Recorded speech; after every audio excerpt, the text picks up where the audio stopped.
Republic in Loomis, California, the Loomis Cigar Cartel presents Beyond the Humidor, a cigar podcast for the rest of us.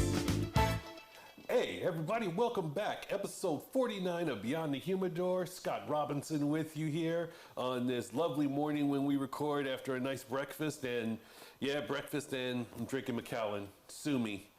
How's everybody doing today? Let's start with our producer, Greg. How you doing, my man? Doing good. 49, man. That means the next show's the 50th. Congratulations. We got to do something big for that. Yeah. All of us being upright and vocals not big enough, huh? All right. Nah, stretch goals, man, stretch goals. There we go. How you doing, Larry? I'm good, man. How are you this morning? Doing outstanding, we got ourselves a very special guest today. Paul Armstrong, one of the many patrons who come into the shop and export from the UK. Good morning, everybody. Morning, Paul. Ask me how I am. how the hell are you? I feel absolutely terrible. Okay, God bless you, sir, because you looked the part. Thank you very much. I had a very late night last night. I was entertaining and went on to the early hours of the morning. I'm getting too old for this shit, man. Hey, look at the upside. If he had a key to the shop, he'd have been sleeping here on the couch when we got here. Hey, Paul, wake up, buddy. We got to do the show. He'd probably been quieter, too. At the end of the day, it's all good fun. I had a good night. Had some friends over. A couple of girls came over. It was a good night. Fun at home, drinking, had a couple of cigars. What's the worst that can happen? Yeah. And here I am. That is very, very true. Well, since you're speaking on it, what are you drinking and smoking today? I don't know what this is because I just asked for a weak one when I come in here. Now, what is that? I think that's the next Esteban Carreras. Correct. Yeah. I was testing you, actually. And I'm having a little Macallan's 12-year-old. Dash of water in it, just like they do in Scotland. Nice. Little hair of the dog. Oh, yeah. That's always good. I myself have smoking a Perdomo Reserve 10th anniversary. They call this a box press Maduro.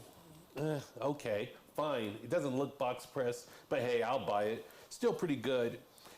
If everybody knows, I like all Nicaraguan all the time. Yes, and I said it right. Thank you. You're welcome.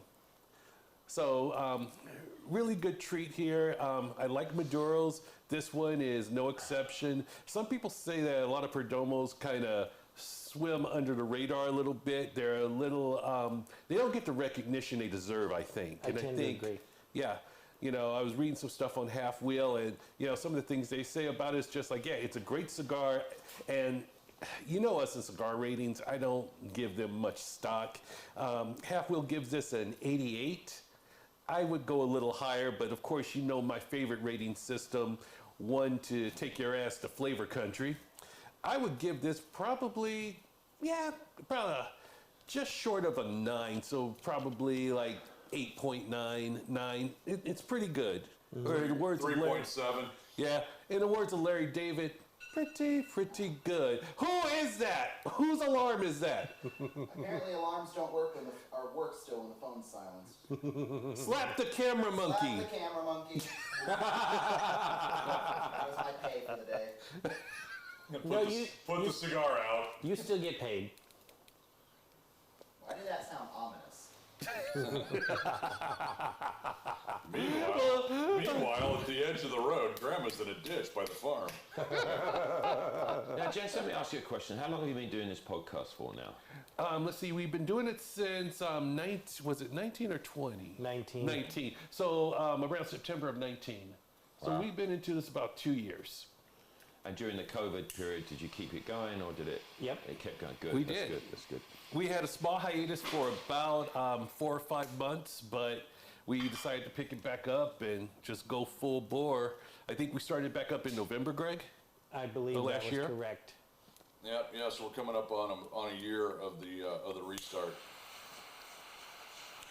Hey, Larry, what are you drinking? Well, I know what you're drinking. Yeah, That's a dumb question. That's a dumb statement, but I'm what are you smoking? I'm pulling off of your 12-year Macallan as usual. I picked up the Camacho, the barrel-aged Camacho, Toro 6x50. It's American broadleaf wrapper, American broadleaf binder, The filler is American broadleaf and Pennsylvania Maduro. Never heard of Pennsylvania Maduro. I haven't either. I don't know. It's the two coal miners growing that in the back of their house. I don't know, but Anybody's guess. it's a medium to full, and I like the cigar so far. It's the first time I've had it. Not a good pairing with the Macallan. I may have to set this aside just for the show while I'm smoking and go back to my coffee. I'm thinking that might be a little better. The two tastes are so drastically different that it's kind of messing with me a little bit. Having a little trouble with the light. It's not wanting to burn real straight yet, but so far seems like a pretty good cigar. You know what? We kind of messed around with that topic as far as pairing cigars with different drinks. Some go well with coffee. Wine, that's a real hard one. Greg, you were talking about that at one point sometime during the week. We were talking about that with Bob on Wednesday. Yeah, we were speaking on wine, how hard it is to pair wine with a cigar because one winds up overpowering the other. Well, you know, we have a card. I don't remember which one of us, three of us has it, of the lady that will talk about that from Rocky Mountain. Yeah, for sure. But yeah, it's like, you know, some cigars go really well with coffee, others don't. It's a mix and match, and that's the fun. What are you smoking, Greg? So, for all you liquor enthusiasts, I'm not telling you where, but my place of business got 54 bottles of Blanton's in the other day. Let me ask you a question. How does that help anyone? Yeah, why are you telling us that? Yeah. Anyway, it's based on... Anyway, Just shut up. Fuck me. With respect to our guest, the host needs to shut up and listen for a minute. So, anyway, this is a gift. It's a Bolivar, a Cuban Bolivar. It was given to me by one of my customers that got a phone call that said it was there and bought 6 bottles of it. So I'm smoking... Scotty Cameron gave me this Cuban Bolivar, and it's really good. oh, I was gonna say, some drunk gave you a Boulevard. No, it's Scotty It Cameron. was Scotty. I'm like, all right. You got to start with that part. Yeah, So you know. the sad part is, okay, Cigar Scanner knows what it is, but doesn't know what it's made of. So, Tobacco, most likely. well, yeah, but I don't know what the binder, the filler, and all that is, It's all but Cuban. I'm going to enjoy it. Yeah, Cubans don't put out a lot of information. Yeah. You know, It's Cuban grown seed, period. They just climb on 6 old tires and float out of there. No? Too much? Too soon? Womp womp. Yeah. Hey, whoa! Watch me pull a rabbit out of my hat. Way to screw up your references. I think you rolled in a Three Stooges and Rocky and Bullwinkle reference in one sentence. That's pretty guys. good. I could only watch so much TV as a kid. I had to get a lot in a short amount of time. You do your own stunts too? Yeah. I'm here, aren't I? Poor Paul's sitting over there like, I got up at 6 o'clock in the morning for this bullshit. No, you know, it's fine, isn't it? It's all good. What are you doing for Halloween, big boy? You know what? I am taking my 6-year-old cousin trick-or-treating. Probably have her over at our place while we give out candy and drink. Are there any of those sort of haunted houses around here? You know, there's fucking, you walk in and is there any like attractions like that? I'm sure there is. There usually is. I don't know what COVID has done to them, but there Oh, usually well, is. there's that. No, they're open. There's But one down in I think- Vegas. Difference is the girls there are topless. Huh. Really? Yeah. I think we need to take a And drive you're going next to be weekend. here, why? I'm not. I'm out. I hate Tomorrow. to disappoint your 6-year-old, Scott, but we're not going trick-or-treating on Sunday. It's not my 6-year-old, it's my They're 6-year-old topless cousin. vampires, you know. They're all running around with their tits out. Yeah, I'll be doing the more wholesome, you know, bowl of candy, handing out to little kids and helping take my 6-year-old cousin trick-or-treating. Yeah. So if I show up with an empty wine glass, Yeah, come on over. They'll throw candy in it and pat you on the head and send you on the way. Has your dad got you the blue plastic pumpkin candy collector yet, or do we have to get that on our own? wow, And card. Huh? And card. wow. Wow.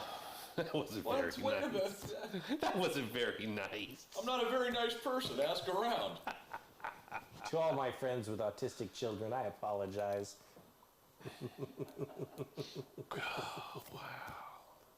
Get me up at 5:30 in the morning. This is what you get. Jeez. You the guys, pleasure- wake I've the got the hell pleasure of up, driving man. You what? I'm like, wake the hell up, man. You guys, it's like, Larry's almost in a Hey, this is coma. a free-for-all. The conversation's going to go bounce around. Get Yeah. used to This it. jackass I got a was in- full night's Nah, sleep, there's and no he's fucking giving us a bullshit. hard time. Listen, it's All right, it's man. early morning, we're drinking whiskey. What do you expect? But seriously, I was up in San Francisco last week. I had to drive through. What a shithole now. Fuck me. I mean, the homeless. In fact, I've never seen a Chinese homeless person. That's what it was. Have you? Tell you the truth, Apparently no. Not up here. Think about it, right? I've never seen a Chinese homeless person. Till you Anyway. hit San Francisco? No, I've never seen one. There must have been thousands out there. I've never seen one. It just dawned on me. Yeah. Anyway. So, How are you going to bring this back around? have you two heard the latest on our coyote hunt that Paul and I are engaged in? No, do For tell. Christ's sake. You guys haven't shot that coyote yet? No. No. See, there are other visitors to the property that I think keep the coyotes away half the time, and it's when that mountain lion's around. All you guys, didn't you guys watch a Roadrunner when you were kids? They have that in England. Just get a big rock. Yeah. From Acme Rock Company. Yeah, that's it. It'll be better than that blind. Fuck me, that was a great cartoon. Yeah, that's what you need to so talk funny. about. Is that freaking blind you bought off the internet? Yeah, built on matchsticks. What a load of shit. I'm listening to you the other day talk about that, and Christ, I could have gone to Home Depot and got you a goddamn ladder for way cheaper than that. Just sit up on that. Wrap yourself in one of Greg's camouflage jackets and fire away. Okay, shit. Okay, you got to explain the blind to me because I haven't heard this story. We went to get.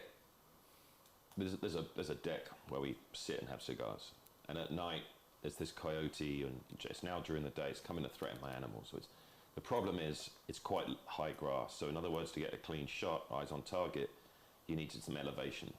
And the only way to do it, I got a 12-foot, 10 or 12-foot hunting blind.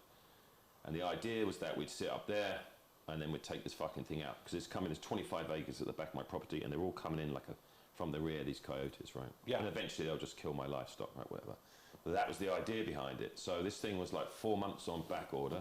It got a 5-star review, loads of reviews, but when it came, fuck me. I mean, literally, it's like tiny little thin legs. You can't stand. I mean, there's no way. My fat ass. I'm probably close to exceeds the 200 weight limit. pounds. There's no way I'm going to fucking stand on that thing. You're close to 200 pounds too, aren't you, Greg? 3. That's close. So the hunting Stop blind. shaking your head over there. It's close as in looking in your left-hand mirror on your car where it says objects may be Larger than they appear. So the hunting blind's no good. So what Better did we off do with last just time? a We sat on an forklift. ATV, right? We sat on the ATV. Yep. We have a lure. We have one of these things that makes a noise and the tail flips around and. Wounded rabbit, one of the most god-awful sounds I ever Fucking hear. Jack Rabbit, wounded female Jack Rabbit. This gurgling sound of this rabbit dying for like an hour on a speaker. And it's just It's repeating fucking on horrendous. loop, right? What? So the night that he's talking about, right? He and I are both sitting in the ATV. Our back is to the front gate. There's 7 coyotes at the front gate going, look at these jackasses with their wounded rabbit call. Well, no, the night before, the trail cam he has set up picks up the mountain lion walking through. Yeah. About 10 yards from where we're sitting in the ATV. And we get an alert, and we're both like, oh shit, here we go. He bails out. I'm kind of trapped in this thing because I can't really bail out of it real well. The AR-15, we can't turn it round, so I've had to just pull out a Glock 26 with a surefire and laser to cover the fucking black aspect at the back, 6 o'clock. And because I've got laser photoelectric beams around the property. Right. So if an animal comes in certain ways, it gives me a heads up if I've got the unit turned on. Those seem to be working well. They are. They do, they work very They well. work very well. But, you know, it'd be... There seems to be a theme here where everything we say, you take the piss. Is this how it works? It's just this fucking role here. You know. You're getting it. Welcome to the program. I get it. It's all right. We each take turns at being shit stirrer. It's my turn this week. So we're sitting up there, and when you got Puffing away in a cigar. well, yeah, when you're looking and when you're looking the night before at a good 160-pound healthy male mountain lion walking on the same road you're standing on, it kind of gets your attention when the little thing goes dee dee dee dee. Yeah, we got 30-second ETA That'd coming make up the path. a freaking amazing ashtray. Take that thing to the taxidermist, just get him dialed in, put an ashtray right in the top of his head.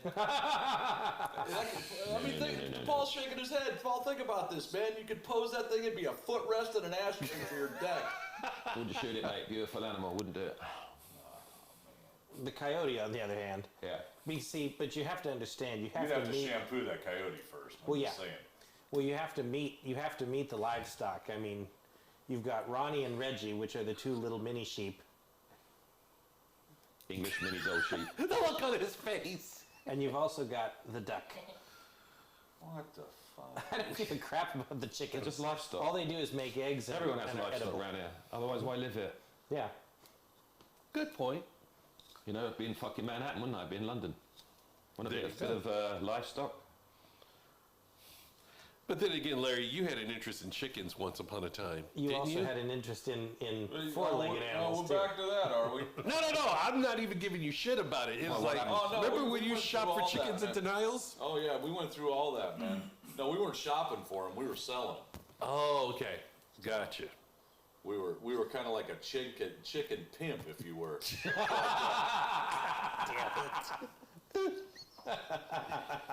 Hardest part about that is we were the only English speakers. It was Scott, are you tough. going to loan him the pimp ring? But no, it's funny you say that because the subject just came up the other day. God, it would be so nice to have chickens again. I'm like, all right, we're coyote feeding again. Here we go. Yeah. But I don't have the lasers and all that set up. You know, I got to like run them down with my truck. It's a lot more work. I'm just saying. Yeah, well, Tiny Wife and I have had that discussion that once we retired, I get a little land and I want one or two cows. And she's giving me but they have such soft, loving eyes and this and that. I said, they're going to Yeah, be they on the taste great too. Yeah, I told her, I said, I'm going to put them on the other end of the property. You are not allowed to visit them because when the time comes, you are not going to say, you can't kill Mr. and Mrs. Moo. Their food. Exactly. I told you guys about Oinky, didn't I? You've never told this story on the podcast. Okay, let me tell you a story for the benefit of Paul and our listeners. I had this engineering manager I worked for probably 20 years ago. He's the type of guy, was a nice guy if he was your neighbor. He's the type of neighbor who would look out for your property, look out for you and your family and such.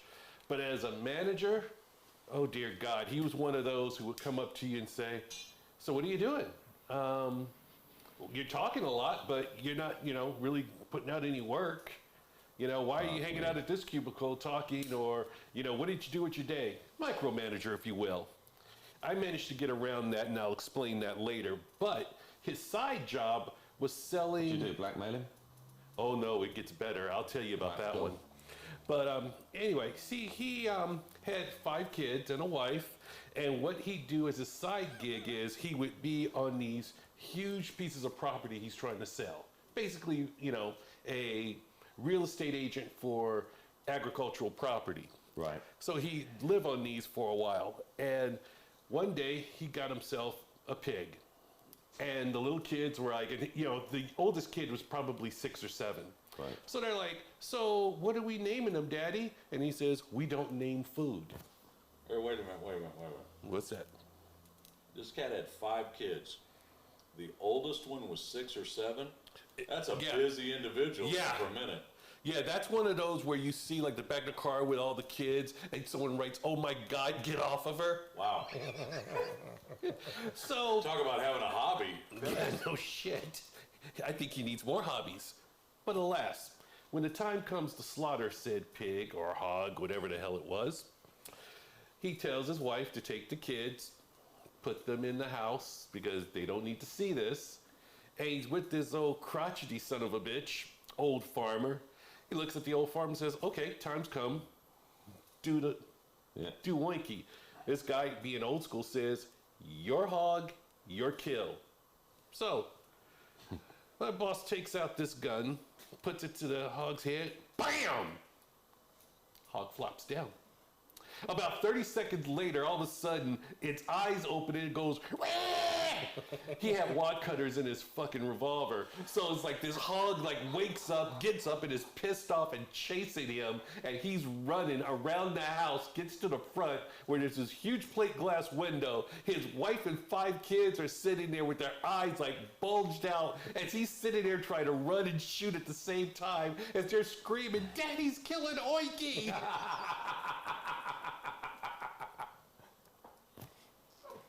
If his wife would have recorded that on video, that guy could have retired. No shit. 1,230 million views on YouTube. Yeah, Right behind Paris Hilton. exactly. Talk me. Yeah. My story. Funniest story ever. No. What? No. No? No. No? What? They've all heard the funniest story ever. No point in repeating about Jack. Oh, you guys, man. No, we don't. Jack is gone, man. I mean, your There's wife. no saving yourself, man. Just let it. You should have been just let it pass. No, I'm letting it pass. saving yourself. No, I'm not even trying to save myself. I So, was Mr. giving props to the wife. So, Mr. Robinson, Yes. you didn't blackmail him. What did you do to get back to Paul's question? Yeah. What'd you do? All right. So one day I'm working on a job on my computer. Guy just sent a job to get approved. He comes over to my desk, slams the job down, and says, "Robinson, what the hell is this?" Loud enough for the whole office to hear it. Calls you Robinson, yeah. Oh, yeah. I looked up at him, and a few people were just like, he's going to kill him. And they're waiting for me to do something. My eyes get big, and I looked at him and said, "Oh, please don't beat me, sir." Fuck yeah. I thought you were gonna say pork sandwich. Okay. A guy I had engineered with for years, he was sitting in the cube across the way. I could see the look on his face, and he was just like, my boss looks up, and he just like vapor locks, and he just walks slowly and quietly back into his office and closes the door.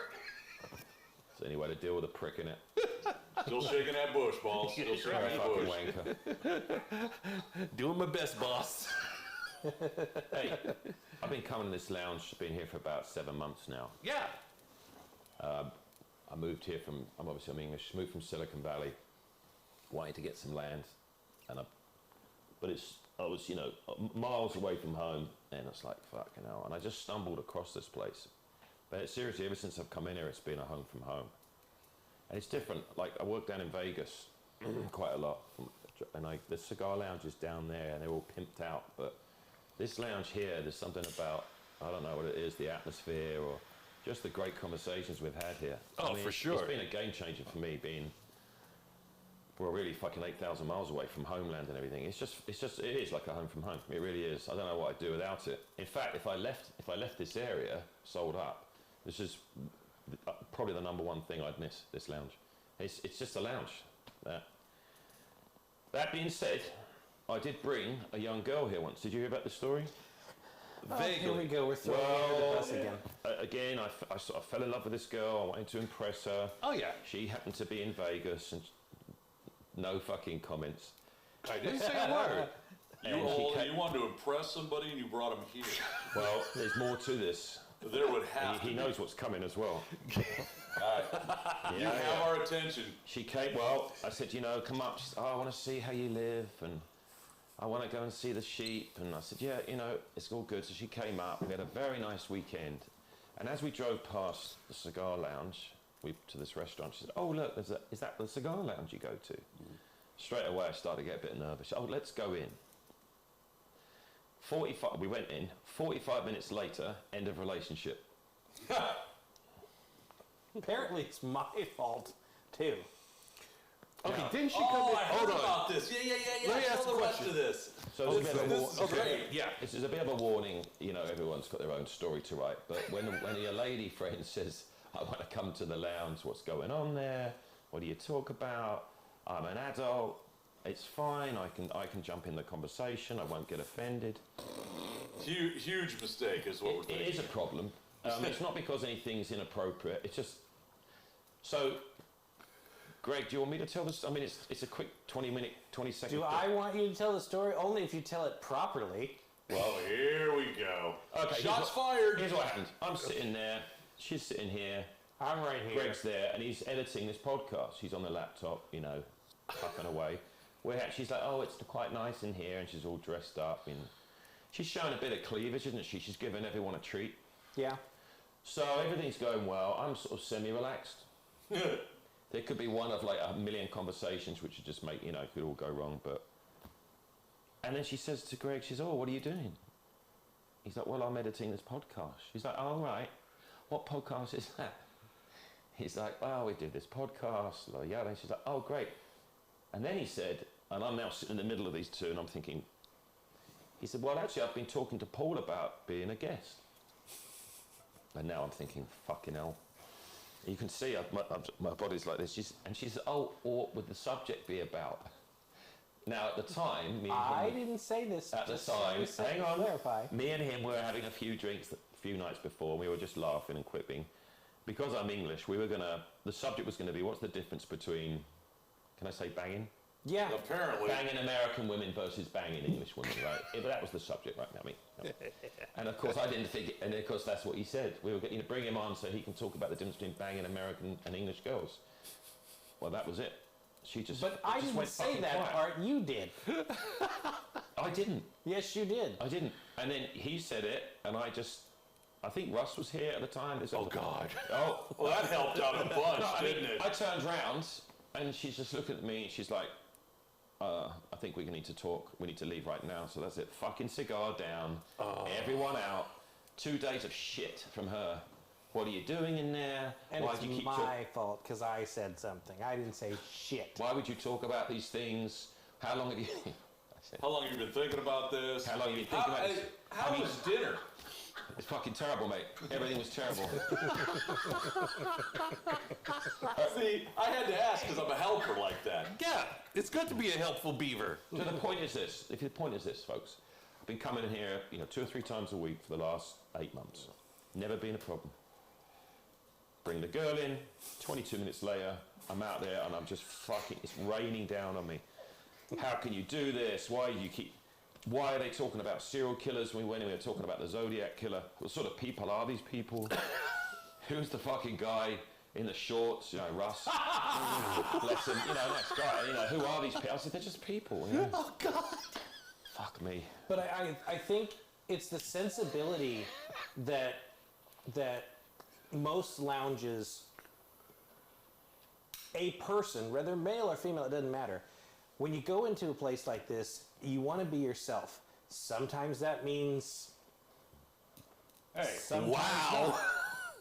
It just depends. You remember, you're the one who said at the golf Both thing, barrels. when you're already here, alcohol's not a good idea to go up to here. So, I'm not saying it's a so bad thing. what you're saying, this is your way of recovery. I should put the pin back in the grenade, is what you're saying. No. Oh, hell, fuck Let it, the pin- spoon... Pin's out. Let the spoon go, let it explode, who cares? But I think you've got a point. I mean, the thing is this, right? Yeah, it's nice to have a cigar. But again, and I'll keep saying this, nothing we're saying is inappropriate, right? Or sexist or No. homophobic or anything like that. But it's not. But if I want to talk about a bird that I banged last week or someone that I've fallen in love with or my job back in the UK or issues at home with whatever I fucking got, I will do it with certain friends. But I'm not going to be fucking judged. yeah. Right. I mean, the moment you start judging me, it's fucking game over. Well, I think that's, there's been, it's interesting you bring this up because one of the things that I've laughed about over the past 10 years is how judgmental, anti-everything people really are. Yeah. But that's also one of the nice things about cigars and typically cigar lounges is you can walk in, light a cigar, and have a discussion, and no one judges you. No. We don't care. We're all here to have a good time. We're all here to hang out. This is the American version of the English pub, where it doesn't matter if you're a billionaire or you're That's what I was just getting There ready you to go. say. Having come from the bar business here, as a younger man, the cigar lounge is a unique cross section of the population that you don't see anywhere else. In the bar business, you'll have sports bars, your neighborhood bar, you'll have, there's a whole cross section of different segments of the bar business.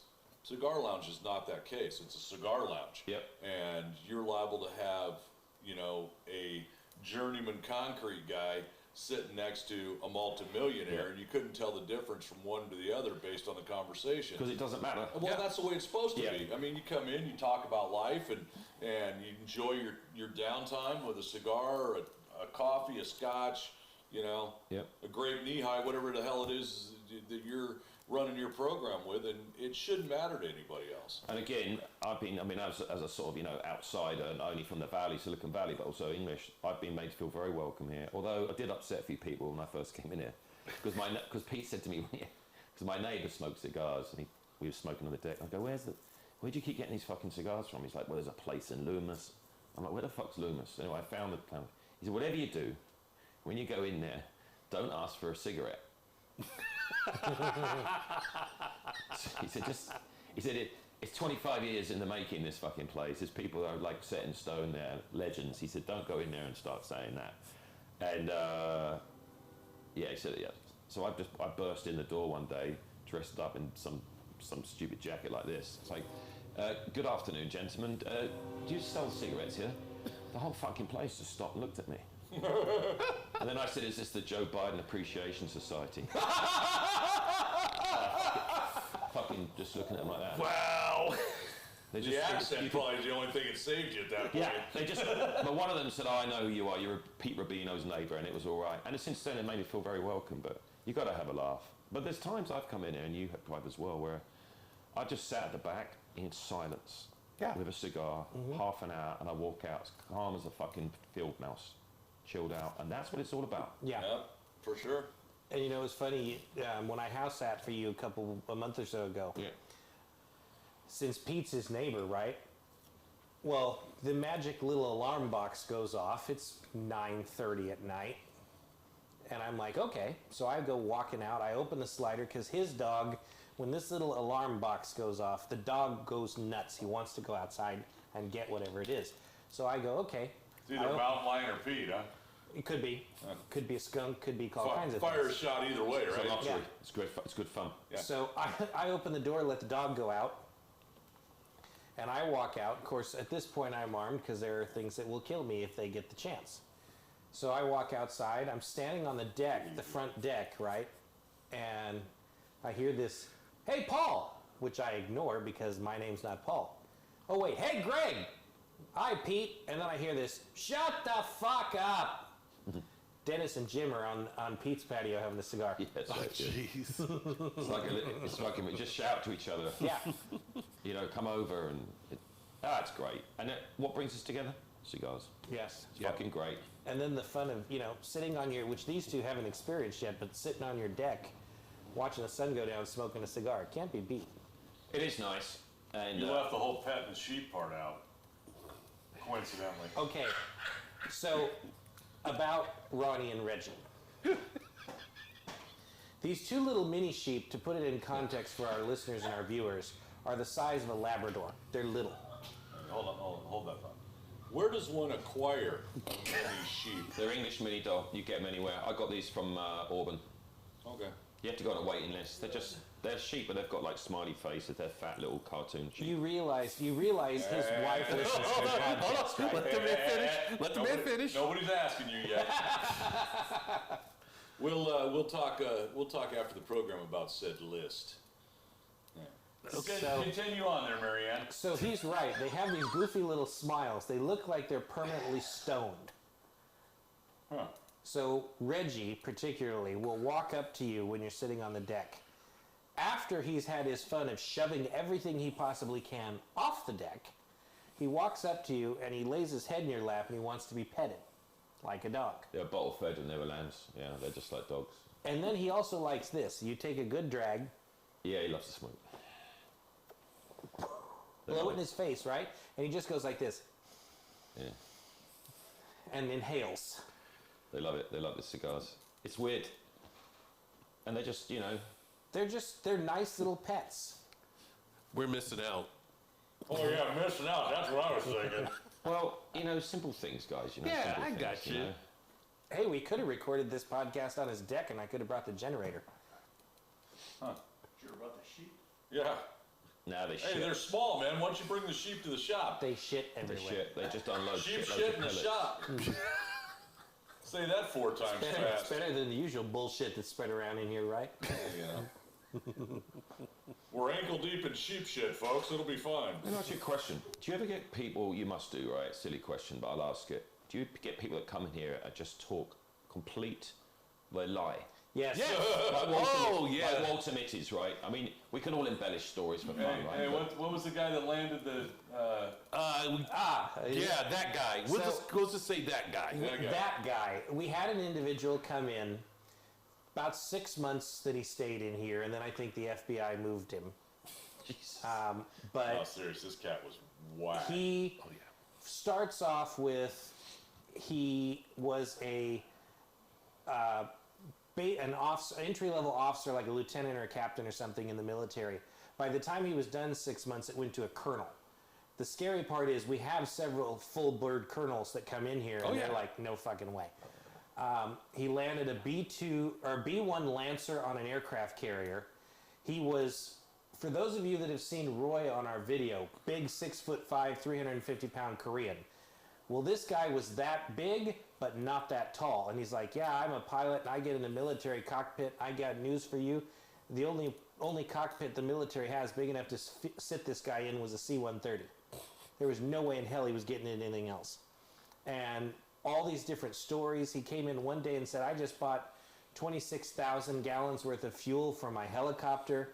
And I'm like, how big a helicopter you got? Oh, it's a Bell Jet Ranger. I'm like, you mean the one like KCRA has? Well, yeah. I said, the fuel tank on that thing is only 200 gallons, right?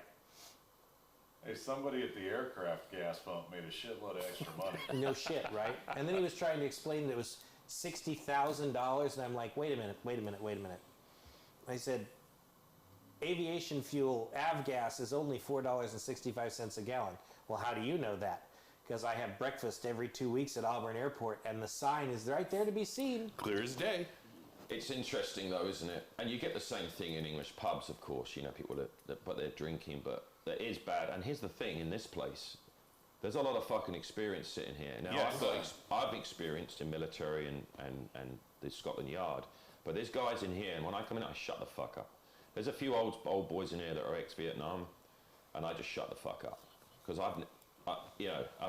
they were there, I wasn't, and as you just listen, you think, fuck me, that's a story, and they're real. Yeah. They're Yeah. genuine, right? Oh, yeah. So you can't come in here and start spouting off shit. You'll get caught out Oh yeah. because Big time. someone in here has actually done it. Yeah. What about the kid that came in his dress uniform? Oh Lord. Oh yeah, there was that one, and then there was American Sniper. Yeah. Same kid. Same It was kid. the same kid. Okay. Same kid. Two different attitudes though. Yeah, if this cat wasn't bipolar, there's no such thing. No. And there again, there's a lot of retired and active military that come in here.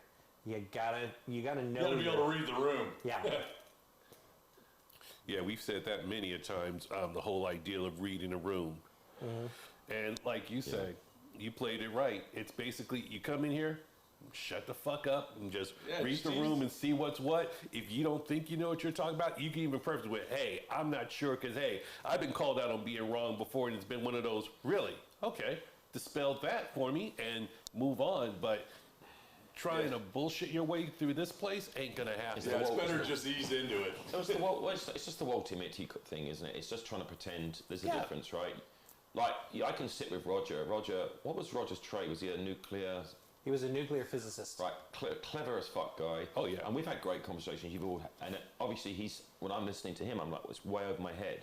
And that's fine. But I'm not going to sit here pretending I know about I was a nuclear physicist back in Cambridge.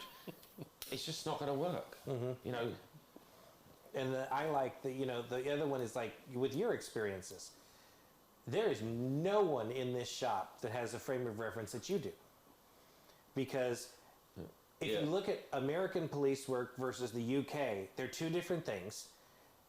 And a couple of the things you did are not even, we can't fathom that here. Well, they're just, I think they're conversation pieces. I mean, I think that, it's not a contest of, but it's different because I worked at Scotland Yard for 18 years, and then I started off with this big tit on my head, those big hats and a truncheon, wooden truncheon, please stop and all this bollocks. Yeah, with your little whistle. My little whistle. Yeah, and then I specialised, and I ended up in what we called SO16 for royalty, SO14-2, sorry, royalty protection. So I was attached at the time to the children, William and Harry. I think it was 2000 I was there. And then I joined diplomatic protection, and I was Margaret Thatcher's bodyguard for 4 years. It's a fucking long time, 4 years, talking about it now. And then I joined the anti-terrorism unit, Specialist Firearms Command. Of all we had a lot of terrorists in England, possibly up to allegedly 1,200 active cells at any one time. So I used to work very closely with MI5, MI6, because every now and again someone's got to pull a trigger. That's the short of it. Yeah. The reality was there was a lot of waiting around. I was always working nights. I was worried about paying my mortgage, just stuff like we all do. Sure. But there was some, of course, there's some cool stories. It doesn't make me any different than you. That's the job I did. Yeah. Just a different context is all. That's all. It doesn't make, and it's like I did a stint in the British Army, and I was in the thing called 2-1 Special Air Service, SAS, which is the 2-1 version of it, which is Special United Kingdom Special Forces. And a lot of people, if you read the books about the SAS, a lot of people say, oh, I was in the SAS, and I just sit at parties. I'm like, okay, when did you serve? Okay. So when you're driving the gates at Hereford, like Stirling Lines or RAF Hereford, they're based now, do you turn right or left to go to the swimming pool complex? I just start tricking them. But the regimental sergeant major, what sort of dog does he have? Because the RSM's God, and this guy's like 45 years old, beer stomach, and he'll fucking outrun anyone. He'll be up those mountains. And I know he has I know what dog he has and know the name of the dog. And if they don't know that, you weren't in the fucking regiment, mate, because it ain't that big. You just, stuff like that, right? You can catch them out straight away. Yeah. Because you should know that, and it's easy. Well, like you were mentioning something about a boathouse. Oh, that's right. What color is the boathouse? There isn't one. Right. That was off Ronan, wasn't it? Yeah. What colour's the boathouse at Hereford? That was no, there isn't one. But no, it's interesting. You can't bullshit people. It's just silly. Yeah, we have something like that here in the United States where some people will claim that they were Navy SEALs. Yeah. And we've got a guy, I think he's based out of Louisiana, who actually goes through and figures these stories because some people use it as a method to raise money. Right. They'll lie and say they were SEALs trying to get money or just get attention. And this guy will sit there and call them out and ask them, he's like, hey, what class were you in? I know every member of every single class who made it through SEAL training. When did you go through BUDS? Yep. And, ask them questions just like that, that, only a SEAL can answer. Yeah. In the book of the SAS training, there's a thing called the fan dance. It's 24K. I think you've got 4 hours to do it. So you've got to do an average of 6K an hour, but it's obviously up a fucking mountain, right? So it's not as easy as you think. And that's not the name of it. That's what it's in the book. The real name of it's called High Walk. And I know all the coordinates. And I'm like, okay, so, week test week 6. Tell us about what you did. What do you mean? I'm like, tell us what boots what you wear. Tell us what brand of zinc oxide non-abrasive fucking tape that you strap your legs with. Just, they don't know. Because they're full of shit. I can go on and on and on because they don't know. Right. Well, and remember when Bill was coming in here. Oh yeah. And his role now, he's a consultant for businesses, but much like what you do. But his prior career, which aside from telling us what branch of the government he worked for, that was the only thing we got to know. Was it was like yeah, OGA. And he you could. Some people who have dealt with that are like, yeah, he knows he's the real deal, and I'm like, which is why he got the nickname Spook. Yeah. What was he, intelligence? Yes. Yeah, it's kind of like this. We call him green slime. Yeah, if you take like a pie chart on intelligence, who gets funding, whatever, NSA gets this, CIA gets this, FBI gets this, and then there's that little sliver that says OGA, other government agency. I think that's where he was. Yeah. The reality is, if you put a room full of special forces guys, all in here right now, wherever you're from, the American special forces are fantastic. I worked a lot with them. We're just going to talk about our injuries. That's all we fucking worry about.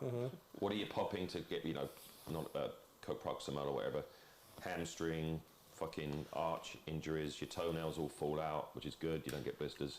And that's all we're worried about are our injuries, because the moment we get injured, even if you're going through selection or you're in actual active duty, you're fucked. So that's what we're worried about. So it's not that glamorous. But yeah, I mean, I think that's one of the most fun things about coming in here is, especially when you get somebody new. Yeah. And they fail to read the room. And you're like, let me just sit here and watch this shit show unfold. Because it doesn't matter what you think you know. Yeah. Someone in here has done it. Yeah. Yep. That is the truth. I was down, listen to this story, right? I was down in Vegas. There's a place called La Casa. It's a cigar lounge in Tivoli Village, very posh, right? You sit there, fucking furniture's expensive. There's girls coming up serving you drinks. You have to get escorted into the humidor by appointment or something. I don't know. You have to. It's all bullshit. And I went in there. We finished work about 4 o'clock. Me and my mate. We said, look, fuck it, let's hit the cigar lounge, right? We go in, and there's this woman. So she's sitting there with her husband, and she's just cackling. Screaming, laughter, cackling, so high-pitched. And it just completely destroyed the whole experience. So loud, right? And it was over the top, and, you've got a BMW motorbike, They don't make motorbikes. This guy said, well, they do, because I ride one. She's like, nah, they only make cars, you're full of shit. And she's the voice, and eventually we all moved back, right at the back, and eventually we just fucking left. Just one person it takes, just screaming like, I don't know, she should fuck off to Costco or Walmart. That's the point of the story, right? Well, don't bring her into the cigar lounge. There's the English right there. Yes. Just fuck off to Costco or Walmart. Yeah, fuck off to Walmart where you belong. Don't bring her into a fucking cigar lounge, you fucking moron. 1 hour of that shit. But it's interesting. Talking about anger. There's a lot of anger. I mean, sitting there listening to that bollocks. Yeah, she's not even pretty. Wow. Wouldn't mind if she had, I wouldn't mind if she had big tits and she was pretty. You'd put up with it. Yeah. But it's interesting you talk about the different dynamics of different cigar lounges because we've all been to different ones, and I mentioned one a lot that it felt like high school because there were cliques. It was a big enough lounge where you had like 4 or 5 different sections. You had like the people with their laptops, you had the folks hanging out near the shoe shine, you had the people in the corner just quietly watching a small TV, or other people who just want peace and quiet. And it's just funny how it all segments out the different vibe of the cigar lounges. You have one like this, which I dare say is one of my favorites. It doesn't have a TV, maybe a little bit of music playing, but actually encourages you to talk. But also there's a time when you just want to be freaking quiet, look at your phone, or as I broke into my Alonzo Harris from Training Day with Roger once when he made the comment about, why is everybody on their phones? Please, give us the line. And I looked at him, I said, tell me a story. And he looks surprised and says, huh? I said, tell me a story. I don't know any stories, he says. And I said, okay, I got a story for you. This is my phone. It is 99% bullshit. But I look at it because it entertains me. You won't allow me to be entertained, so you entertain me with your bullshit. Tell me a story, go. And he just sits there quietly like, Gotcha.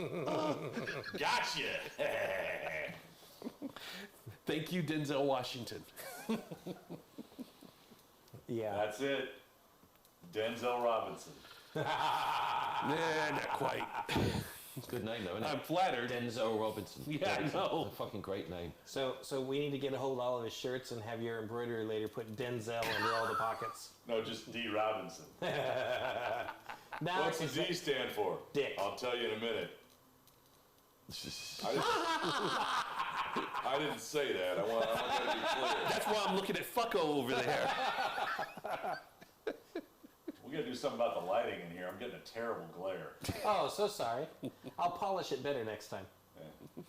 Baby oil and a little bit of toilet paper. Just It's funny you say that. I worked with a cat my first job when I worked for Home Depot, and it was clear shoe polish was what he used. The top of his head was seriously shiny as a mirror. shoe polish put isn't meant to clear be on shoe polish. skin. I get that, but He that's what polished he his head used. with shoe polish. Yes. Why? He was, I have the high horseshoe going here, but he would bick it every freaking day, and it was polished to literally a mirror finish. You could straighten your tie in the reflection off of his head. Wow. Jesus And his Christ. brain is slowly being poisoned Yeah. by shoe polish. Yeah. I'm sorry I brought it up. I really am. It's all right. That's where the fun is. Again, baby oil and a little rag. The moment you say baby oil in a conversation, all the room goes fucking quiet. You're like, where the fuck where's this going to go? It's weird, isn't it? Well, actually, you bring it up, everybody getting real quiet. We can be having a boisterous conversation in here, right? The minute a lady walks in to buy cigars for her husband or her boyfriend, and Yeah, sometimes it's like herself, somebody pulled the emergency brake on a fucking train. It's unbelievable. And I can get heads up, so I'm looking out this angle. I can see who's coming in, so I'll actually try and give them a 4 or 5 second ETA, which is critical depending on the conversation, right? yeah. Like incoming, we're going red. We're in the red. Like we've got to be careful what we say. Can't scare away customers. Hey, have you ever been to England? I have never been to England. Nope. Nope. You'd like it. Get yourself a nice English rose, nice English girl, someone who likes a bit of home cooking. Yeah, that's what you need. Should I try think it. Sherry and Sue would Yeah. kind of object to that. But yourself, Greg, you're a single chap. You'd like it over there. Yep. When COVID calms down somewhat, we need to go explore. I think it's your destiny, mate. I think you go over there. You could be in a little pub or cafe, and a little Jane or Rose walks in, and where are you? Oh, you're from California. You'll be a novelty out there, man. Probably. And, Larry, my you never name's know. Greg. Hi, Hi. I'm Greg. I don't know. Yeah, but see, there it'll be cute and endearing, unlike here. Now, at what point, when you meet a girl, Oh, tell you that. shit. at what point do you declare that you smoke? Right from the 'Cause it has get-go. to come out at some point. Right from the get-go. Really? Yeah. Wow. What do you Which mean by that? these guys all tell me is a problem, and I get that, but, Yeah, because the smoking cigars is the problem. Jesus. Do you actually Christ. show up on the date? I mean, let's say you arrange to meet in a cafe for a cup of coffee. That's Do you- fucker ass. I have. Really? Yeah. How did that go? Not He's well. still single, isn't he? But you know what? What? Hey, hold on. We got to delve into something a little farther here. Yes, sir. Yeah. What kind of masochist are you that you want to take this cat with you to England? Oh, I want you guys to get Just GoPros. pull the pin on the grenade and stick it in your It's gonna pocket. be the What the hell are greatest you trip. doing? It's going to be the greatest trip ever. No. For who? I'm buying GoPros for both of you. You will document this trip. I will spend a year editing this. Oh, I will Yeah, edit this son of a bitch. 37,000 times of, hi, my name's Greg. Hi, my name's Greg. Like, fucking stuck. I will That's make a actually what happened. fucking, I will make a fucking remix with a Oh, beat and hold on. everything. We'll scratch. Jesus. Hi, my Hey, name don't is let them Greg. badger you. Hi, It's gonna be a my great name is trip. Greg. Don't let- Greg. Hey, we're gonna be all over the country. We'll be in London. We'll go to London. We'll go and see some of the Russians there, Russian girls, and then we'll go to the normal part of England. You'll meet a nice English girl. I'm Yep. telling you, man. It's just right, God, you can almost hear the banjo music from Deliverance. They're gonna love it. I won't do it. Tell us about California. They're gonna say, "Oh, I bet it's nice there. Open skies." Heard it up like a bunch of kids around Mr. Rogers. Ice Maybe blue you could skies. borrow Roger's sweater. Jeez. Doc gave me one. I don't need to borrow Roger's. Oh God. Well, being that it came from Doc, maybe you'll get lucky and the women will come up to you and say, "Oh my God, that's a wonderful sweater." and start rubbing it. Waitress, more scotch. Oh God. Dude, you guys go to England, yeah, you guys have to video document the shit out of that. Oh yeah, because you know what they need is they need somebody following them with a camera. Because that'd help out. Oh, what's going on here? I'm looking at Camera Monkey. Camera Monkey may get a trip to England. Imperial War Museum, that's all I want to see. No, you're not there for fun. You have a job. So just off Kennington Road. I used to work street crimes there. I know it. See? There you go. Because I did the fucking job. Didn't talk, I don't read about it. Yeah. Can't walk around there, get robbed, but Can't walk around there. it's got the highest robbery rate in Europe, that borough. Holy We get about 59 point robberies a day. Jesus Christ. Well, at least you got them all herded up in one place. Yeah. Oh, it's a real fucking scene. So anyway, maybe the new year, go to England, drive around, see those 1,000-year-old pubs. 1,000-year-old yes. pubs. Same drunk's been on that bar stool since day one, huh? Unbelievable, eh? I Oldest pubs in bet the he's world. Irish. No. Oldest pubs in the world. That's some angry drinking sons of bitches right there. Look at the smile on his face. I How long mean, has this pub been open? only 1302.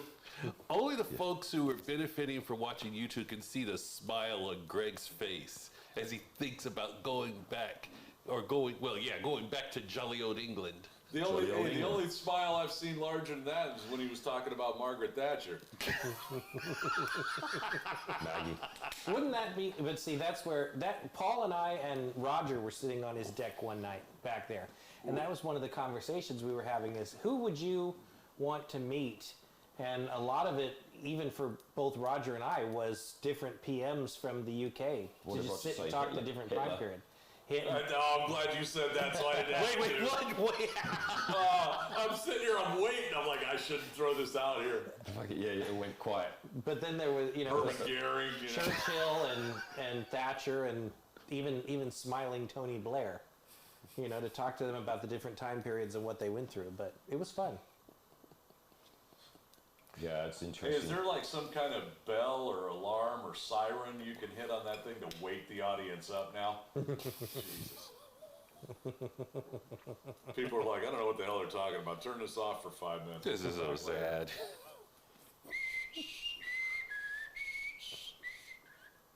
Well, okay, take it over then. It's all up to you then. Go Oh, on. now, okay, throw it out there. You throw the spear out there. Go on. Over to you. Hey, hold on, I got something. Yes. You've been motoring through that cigar. How'd that do for you? Like that? Okay, so I do like it, and I'm not a big cigar smoker. I started just when I really came up here about a year ago, but I've always been guided well by the staff here and Craig and everyone, and this is good. It's mild and it's good for me. I've got other cigars I'll have after a meal with some whiskey, whiskey late at night, but this is good. It's daytime. Yeah, it's lovely. Really? That humidor's unbelievable. That's something I didn't know. You kind of dove into this from when you've been there? Yeah, I've had a couple, and back in the UK, I'd have a couple of cigars now and again, but it's more about the occasion. If someone said, hey, do you want to go for a cigar out, Yeah. But I wasn't a member of a cigar lounge there or anything like that, so. So what was the trigger? Was it Pete being next door to you? Pete used to come up, he said, we sat on the deck, he said, hey, do you want a cigar? I said, fuck yeah. So we used to drink whiskey and have a cigar and just talk, sometimes talk for 2 hours, right? And then eventually I said, well, I got to buy you one back. I keep smoking his cigars. Where do I get them from? And that's what happened. So. See, I wouldn't have pegged that. I wouldn't have either. I thought you were old Yeah, hat, I thought you were man. an old school cigar smoker. It's a jacket. Yeah, that's what it is. I was talking mad shit about that jacket earlier, but boy, you throw some ruffles and shit on It's a that. little smoking jacket. It's Look at that, boy. That's very like, Ian Fleming, very sort of, I don't know, a smoking jacket. it's like a baseball. So you got them rolled up or what? I got what's going secret on there? pockets for the lighters and everything. It's a whole scene here, but it's great. I feel great in it. I leave it up here, hanging here. God bless America. I like it. Scotty, what are you thinking of that now that you're a little ways into it? Oh, I'm loving it. It's Perdomo, and I always liked the Perdomo Champagne 10th anniversary, and that was my go-to probably about 10 years ago. I smoked a lot of them. But I have never smoked a Maduro. I'm not disappointed. And it's just a shame that, Perdomo is such an under-the-radar brand because I think it would appeal to all tastes. It's nothing so harsh that... some people who smoke Maduros, like Greg, I know you don't mess with Maduros a lot. Not a lot, but that one I do. I bought some of those. That's the thing, Perdomo. I don't know why they're so far under the radar. Well, here's the other thing you have to think sticks. about, Larry. And Nick, if you're paying attention to this podcast, not one, we want you to come and join us, but two, if you think about it, Perdomo is not, you don't see that brand in shops on the West Coast a lot. It's more Midwest to East Coast. I don't know if I agree with that because I've seen it a couple places in California. But not everywhere like you do back east. Every shop's got them. And I think it's an inroad that they should make out here because a lot of their cigars would appeal to the California and the West Coast palate because if you think about it, aside from here, which is predominantly medium to full, is the average smoker in here, but a lot of the cigars smoked out on the West Coast are on the lighter side. So I think if they branched out here a bit more, then that it'd be good for them. No, I can't disagree with that at all. Speaking of which, how's that cigar doing for you? As you can see, it's I'm getting it short here, but Cuban tobacco. We talked about this many episodes ago. There's a mystique to the American smoker because we can't get them. When you can get them, it's a treat. The one thing I know from smoking a bunch of yours and the ones that I've bought and things like that, it doesn't disappoint. It's very smooth, very consistent, great flavor, but it's one note. It's the same note through the whole length of the cigar. A lot of people like that, and they like the consistency. I do. So I'm it's gonna just have to it's grab nice. one of those for later today. Good luck finding one. Oh man. Remember, it's a Boulevard Cuban. Yeah, Yes. I got it from someone. That's right. First time I've ever said this about a Camacho. Not feeling it. Really? Having a hard time with this, how it's burning, and it is better with a coffee than it was with the Macallan, but just I don't know if this is a real good after breakfast cigar. Maybe this would be something better, in the evening. But I'm just not there with that. And that's your very first time smoking that Yeah, one. it's the first time with a barrel aged. So maybe I'll pick one up and set it in the humidor and try it again. Different setting, different type of atmosphere or something. But I'm just having a hard time with this one this morning. So. Yeah. Now, I know you're not a lover of box pressed, but I think you would like this one. And this is my only bitch about this Perdomo in particular. They call it a box pressed. It doesn't round. look like it's not. It doesn't look like one. It doesn't have the appearance of a box pressed cigar. So I was real confused because when I was looking it up the other day, I'm just like, okay, this is the cigar, this is the band, this is exactly what it is. Why the hell do they keep calling it box pressed? That's my only complaint about this cigar, and that's just semantics. The taste is wonderful. Did you smoke that redo yet? That Frank redo, Larry? I did not. You need to try that one. I think you'll be pleasantly Okay. surprised with that. Quick fire question. What's your go-to daily cigar? And second part of the question is, if you had to have one last cigar on planet, which one what would it be? Oh, man. Quick fire. Okay, hold on, let me think. My go-to, Daily go-to. Illusion 88. That, it would be my daily go-to. If I was just stocked with nothing but Illusion 88, I'd be a very happy camper, maybe the occasional 33. As far as the last cigar I ever smoked, it would either be an Atabey or a Partagas Series D number 4. How much are they? I haven't had one of those in a while. Let's see, I think I got a box of 20 for about just shy of $400 at duty free. Okay. Larry? I go back about 15, 18 years, and if by daily, I'd like it to be a Gurkha Shaggy, the originals. Gurkha cigars have changed so much over the last few years, but the Shaggies that when they came out with those and they were pushing those heavy 5 or 6 years. Yeah. At one point, that was probably the #1 cigar that went out of this humidor. Wow. What happened to them? It's just things change. They Over changed time, them, and, yeah. But the Gurkha Shaggies from the early 2000s were some of the best cigars that I've ever had. Okay. Last cigar, and this may sound crazy to some of you guys, but something out of Steve Adib's series, maybe a Red Car. Yeah. Via Havana. The Via Havana. Okay. And those aren't around anymore. I have one Via Havana left in my humidor, and I've looked at it 3 or 4 times. And when you got 4 or 5 of something left, you're like, yeah, today's a good day. I can smoke that one. I got one left. And I walked away from it like 4 times. I'm like, oh man. I know how that is. Is today the day? No. Today's not the day. But you'll get the calling one day, right? Oh, You'll be like, no, "Fuck for it, sure, this is it." because it's, what are you going to do with it? You're just going to let it sit? So sooner or later, I'm going to hit that up. But those were just, that could be a tie right there for my everyday cigar, too. But, it's, that's it. 002. I have to agree with Larry on the Red Car. Sorry. By the way, for the purposes of everyone on this, he's been demoted. Her Majesty's very upset with him. 002. She'll be speaking to you later. Oh, okay. I tried, man. I just lost it. I'm like, I can hold this in. I got to agree with Larry on the last cigar. I would go to that Via Havana Red Car as well. I mean, it was so unique. The flavor was great, and I'm sorry the line went away. I have a few. I'll have to share with you. I have a few more than you do. But yeah, I've got the little Fidelitos, the little bitty ones. Of course you do. But hey, it serves the craving once in a while. But my normal go-to, it's hard to just pick one.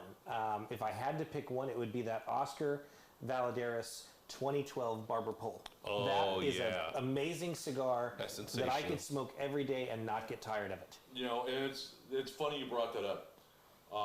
Those are box press. If anybody that's listened to any of this podcast, I'm not a box press fan. Although I have smoked a lot of box press cigars, which is weird.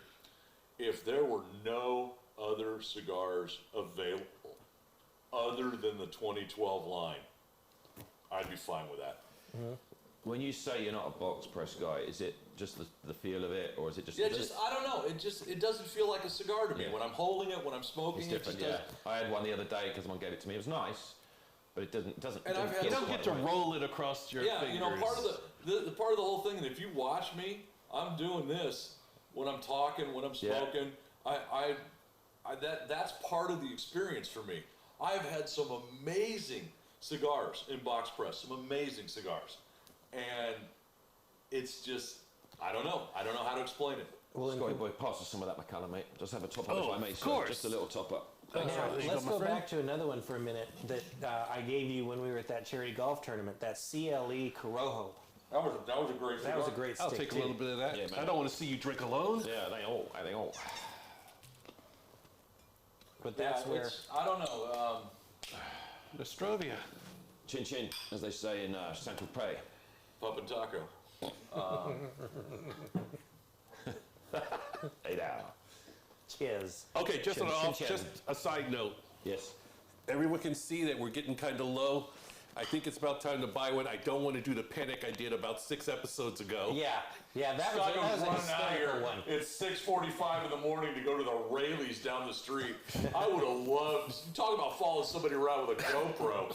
I would have loved to be in the girl at the one checkout line at Rayleighs when this guy rolls in, looking like he's just going to a wedding.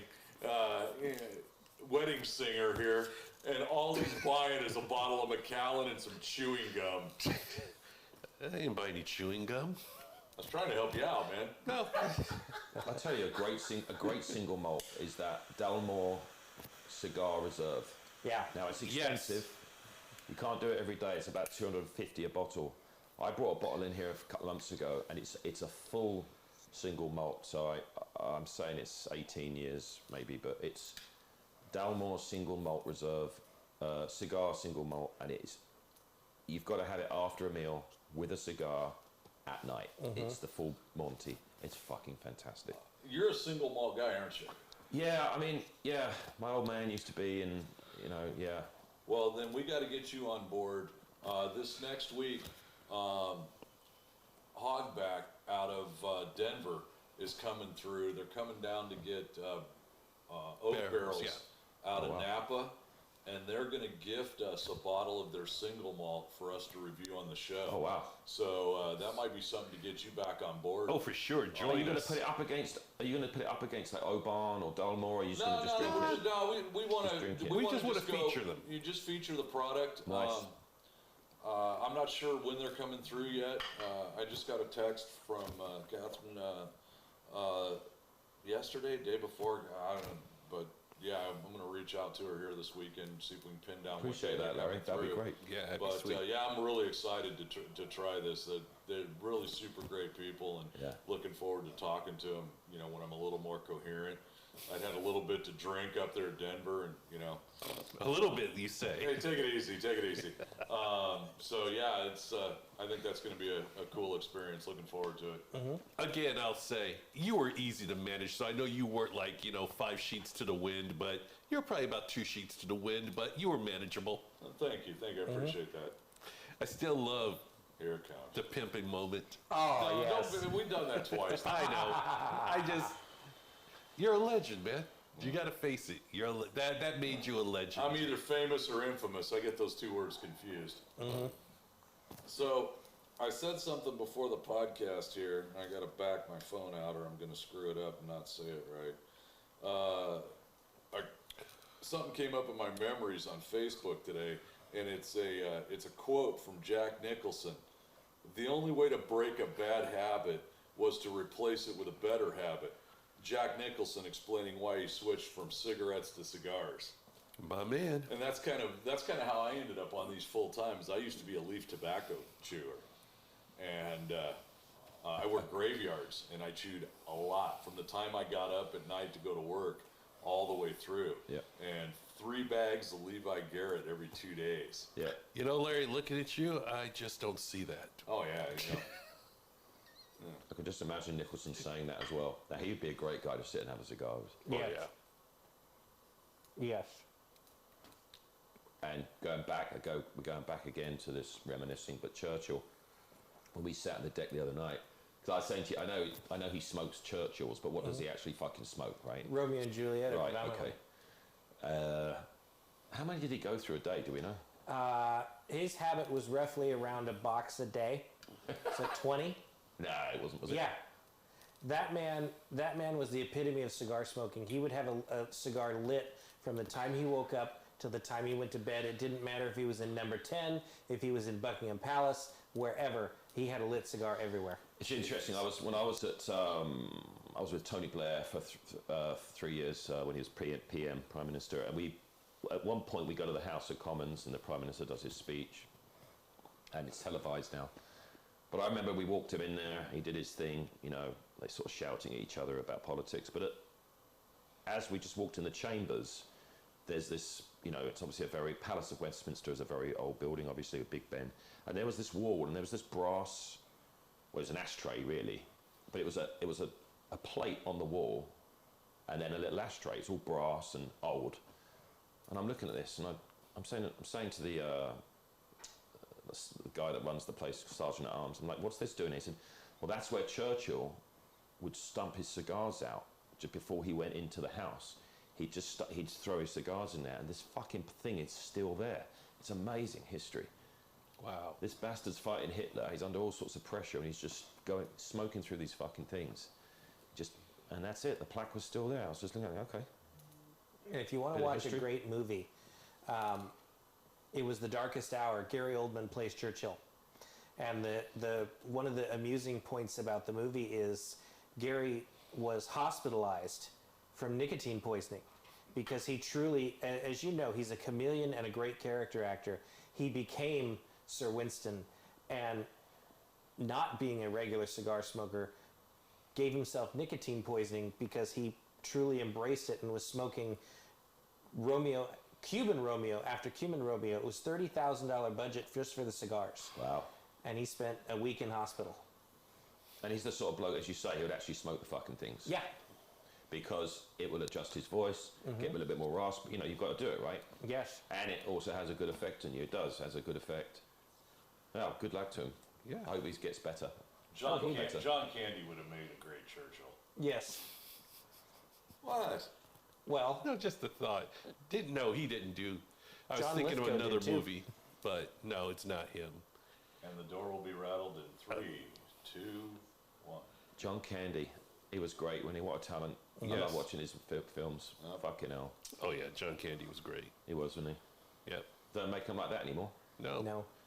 I know. it sounds Tip- like Well, all those Smaller. Canadians who came out of that, John Candy, Dan Aykroyd, who was one of my favorites. Trading Places by far was one of his best movies. Yep. That movie had me in tears. I was watching YouTube the other night. I was watching Don Rickles. Fuck me. God. Talk about a quick comeback. You know, he was on Johnny Carson back in the day and everything, just doing these roasts. God, he was fucking quick. He came in the audience. He said he was interviewing with Jerry Seinfeld just before Don Rickles died. I think it was like a couple of years ago they filmed it in a thing called Comedian in the Cars Getting Coffee. It's on Netflix. And of course he was very close to Sinatra. Rickles, he was all juiced in there. And Seinfeld said, Jerry Seinfeld said, look, how do you get away with it? Like, he said, the only time it got really, really close to me being in trouble, he was down at the Sands, or the Tangiers, wherever the fuck it was in Vegas back in the day.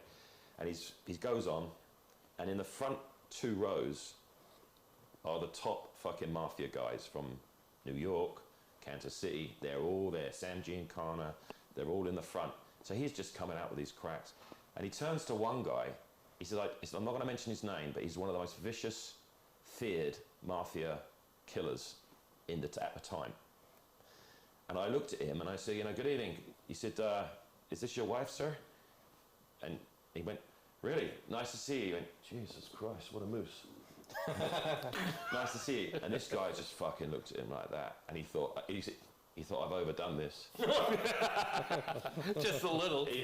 Just a bit past full. Is this your wife, sir? Beautiful. Yeah, nice to see you. Jesus Christ, what a moose. Anyway, where were we? And this guy had to take it. That's fucking Don Rickles. Oh, man. He used to say, look, Sinatra had a bad temper. But he said, I got away with it.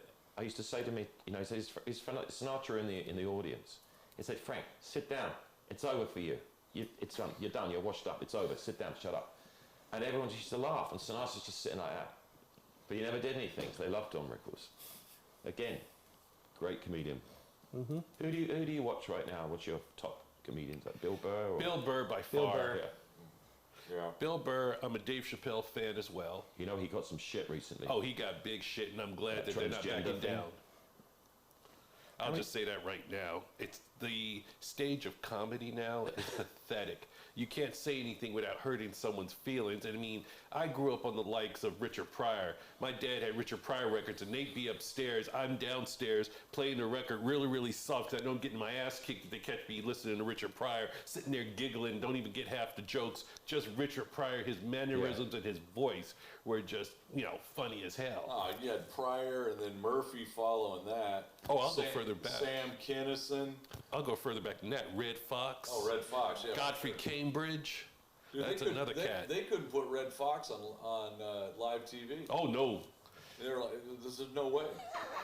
They tried to get him on, what the hell was the program? It was they were doing a fundraiser, and they'd actually scheduled Red Fox, and they're like, you gotta be kidding. You can't put this guy on live television, there's no way. Okay, funny story. I think I told you this one time. My stepdad, him and his friends went to a Red Fox concert. It was in a little club. And I'm going to give a warning to all the snowflakes out there. You might want to turn the volume down on this or turn this off for the next, I'd say, 15 seconds, because I'm going to do a quote and I'm not going to edit it.